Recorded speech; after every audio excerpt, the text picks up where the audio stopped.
बिस्मिल्लाहिर्रहमानिर्रहीम। स्टूडेंट्स, आज मैं आपको सोशोलॉजिकल पर्सपेक्टिव बताऊंगा कि सोशोलॉजिकल पर्सपेक्टिव क्या होते हैं।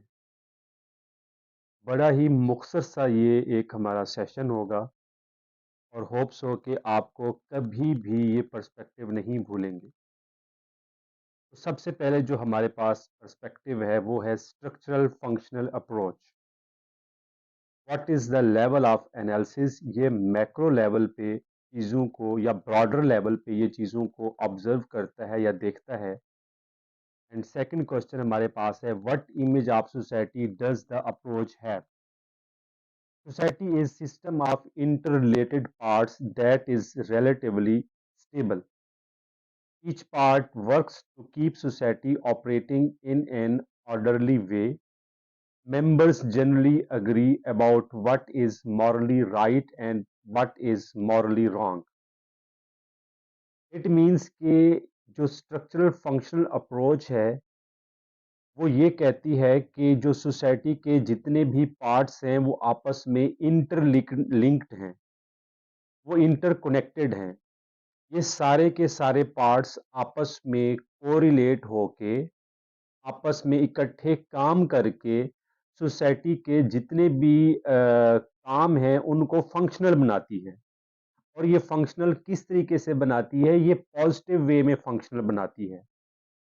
एज अ ह्यूमन बॉडी की तौर पे इसकी एग्जांपल हम लेते होते हैं स्ट्रक्चरल फंक्शनल अप्रोच में। जिस तरह से एक ह्यूमन के सारे बॉडी पार्ट्स अगर एक साथ काम करते हैं तो वो हम कहते हैं कि मुकम्मल तौर पे वो एक फिट इंडिविजुअल है। इस तरह से हमारी सोसाइटी के अंदर अगर family institution, educational institution, economic institution, political institution और रिलीजन इंस्टीट्यूशन, ये सारे मिल के अगर एक साथ प्रॉपर काम करेंगे तो सोसाइटी के अंदर स्टेबिलिटी आएगी। सोसाइटी के अंदर जो भी फंक्शंस हैं वो प्रॉपर परफॉर्म होंगे। ये एक बेसिक थीम है स्ट्रक्चरल फंक्शनल अप्रोच का। और इसके क्वेश्चंस भी इस तरीके से देखें कि how is society held together. Society किस तरीके से एक साथ जुड़ सकती है। What are the major parts of society, उसके मेजर पार्ट्स कौन से हैं, वो सोशल इंस्टीट्यूशंस उसके मेजर पार्ट्स हैं। How are these parts linked, किस तरह से family, education, religion, mass media, economic और पॉलिटिकल इंस्टीट्यूशन आपस में लिंक्ड हैं। What does each part do to help society work, इस तरह से हर एक इंस्टीट्यूशन हेल्प करता है सोसाइटी की कि वो आपस में इंटरलिंक्ड हों और सोसाइटी आपस में सोसाइटी परफॉर्म कर सके, सोसाइटी प्रोग्रेस कर सके। तो ये हमारे पास स्ट्रक्चरल फंक्शनल अप्रोच है। सेकंड हमारे पास अप्रोच है सोशल कॉन्फ्लिक्ट अप्रोच। ये भी मैक्रो लेवल पे चीज़ों को ऑब्जर्व करती है, देखती है। और अगर हम देखते हैं कि इसका जो डेफिनेशन है, society is a system of social inequalities based on the class. ये कार्ल मार्क्स ने बात की थी कि सोसाइटी के अंदर हमेशा इनइक्वालिटीज आपको नजर आएंगी। वो क्लास की बेस पे हो सकती हैं, लाइक मिडिल क्लास है, अपर क्लास है या लोअर क्लास है। जेंडर की बेस पे हो सकती है कि फेमिनिज्म अप्रोच की बात करते हैं या जेंडर कॉन्फ्लिक्ट अप्रोच की बात करते हैं कि किस तरह से मेल और फीमेल के लिए अलहदा अलहदा से जॉब्स डिस्क्रिप्शन या उनकी रोल डिस्क्रिप्शन सोसाइटी के अंदर डिसाइड होती है।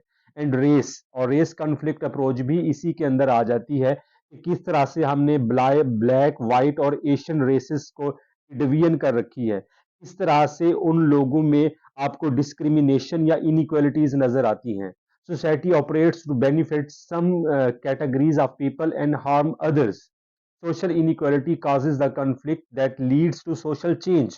अब देखें कि जब भी हम सोशल चेंज की बात करते हैं तो बेसिकली सोसाइटी के अंदर जब इनइक्वालिटी आती है, किसी एक ग्रुप में इनइक्वालिटी आती है या उसको डिस्क्रिमिनेशन फेस करनी पड़ती है, तो डेफिनेटली उसके जो कॉन्सिक्वेंसेज हैं वो कॉन्फ्लिक्ट की तरफ जाएंगे।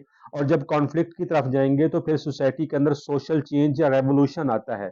कार्ल मार्क्स भी यही कहते हैं कि हम लोगों ने सोसाइटी के अंदर एक ऐसा सिस्टम बना रखा है जो कि चंद लोगों को ओब्लाइज कर रहा है और बाकी जो लोग हैं उनको डिस्क्रिमिनेट कर रहा है। और अगर हम इसके क्वेश्चंस देखते हैं, जो इसके कोर क्वेश्चंस हैं, how does society divide a population, कि किस तरह से सोसाइटी लोगों को डिवाइड कर रही है। How do advantage people protect their privileges, जो इलीट क्लास है वो अपनी प्रिविलेजेस को किस तरह से प्रोटेक्ट करती है, वो बाय रूल्स एंड रेगुलेशंस या लॉज बना के वो अपने जो उनकी प्रिविलेज है वो उसको वो कंट्रोल कर लेते हैं। उसके बाद how do disadvantage people challenge the system seeking the change.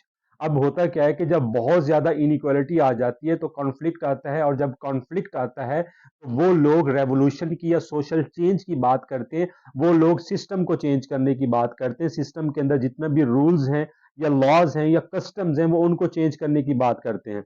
और थर्ड जो हमारे पास अप्रोच है उसको हम कहते हैं सिंबॉलिक इंटरेक्शनल अप्रोच। ये माइक्रो लेवल पे काम करती है। Society is on going process, society तो हमेशा से चल रही है, सोसाइटी कभी रोक ही नहीं सकती। People interact in countless settings using the symbolic communication. The reality people experiences is variable and changing। अब लोग क्या करते हैं कि लोग इस सिस्टम के अंदर ही, ये जो सेटअप है सोसाइटी का, इसके अंदर लोग कम्युनिकेट करते हैं। वो कम्युनिकेट करने का प्रोसेस मुख्तलिफ हो सकता है।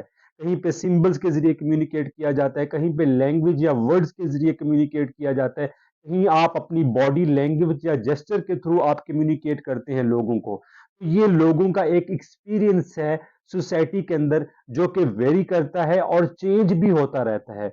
जरूरी नहीं कि एक सिंबल के जो मीनिंग 20 ईयर्स बैक अगर चले जाएं, जो जिस तरह से लोग उसको ऑब्जर्व करते थे या परसीव करते थे, हो सकता है कि उस सिंबल्स के जो मीनिंग है वो चेंज हो गए हों। जिस तरह से हम थंब एक्सप्रेशन की बात करते हैं, ये विक्ट्री का साइन होता है। हो सकता है कि कहीं पे अगर आप फाइट कर रहे हैं किसी को, अगर आप थंब शो करते हैं, हो सकता है कि आप उसको चैलेंज कर रहे हो। लेकिन अगर आप वार जोन में हैं जहां पे आप थंब की बात करते हैं तो वो एक विक्ट्री का साइन बन जाता है। उस तरह से इसके जो कोर क्वेश्चंस बनते हैं कि how do people experience society. लोग मुख्तलिफ सोसाइटीज में मुख्तलिफ किस्म का कल्चर होता है, उनका एक्सपीरियंस भी मुख्तलिफ होता है। How do people shape the reality the experience. अब लोग उस रियलिटी को, उस जो सोशल कॉन्सिक्वेंसेज हैं उसकी बेस पे उस रियलिटी को शेप करते हैं या उस चीज को ऑब्जर्व करते हैं या परसीव करते हैं। How do behavior and meaning change from person to person and from one situation to another situation। जिस तरह से मैं आपको कह रहा हूँ कि पर्सन टू पर्सन और सिचुएशन टू सिचुएशन जो रियलिटी है ये वेरी करती है, क्योंकि हम कम्युनिकेट कर रहे होते हैं। तो ये हमारे पास तीन पर्सपेक्टिव थे, स्ट्रक्चरल फंक्शनल अप्रोच और कॉन्फ्लिक्ट अप्रोच, जो कि माइक्रो लेवल पे चीजों को ऑब्जर्व कर रही है, और जो हमारे पास सिंबॉलिक इंटरेक्शन अप्रोच है ये माइक्रो लेवल पे चीजों को अप्रोच करती है। ये हमारे पास तीन पर्सपेक्टिव हैं। होप्स हो कि आपको ये तीनों पर्सपेक्टिव की समझ आ गई होगी और आपको ये कभी भी नहीं भूलेंगे। अगर आपको मेरा ये लेक्चर अच्छा लगा है तो मेरे चैनल को लाइक कर दिया करें, सब्सक्राइब कर दिया करें और शेयर कर दिया करें। Thank you so much, take care, अल्लाह हाफिज।